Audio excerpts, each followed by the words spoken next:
तो थोड़ी देर में पापा आने वाले हैं और चलो अब हम ऊपर बुला लेते हैं छोटे छोटे होली वाले। तो अभी क्या पता मेरा फेस दिखा होगा या नहीं। अरे ये हवा में फुलाऊंगी नहीं तो घर के अंदर हो रहा है सरप्राइज। तो फिर मैं धीरे धीरे फुला रही हूँ।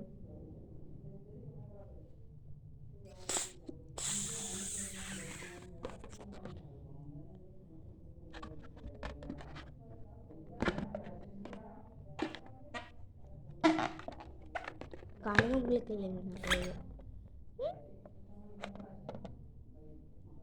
कैसे फिर से करो।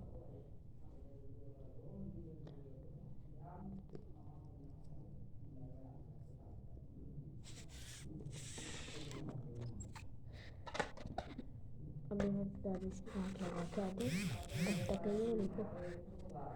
सीन्स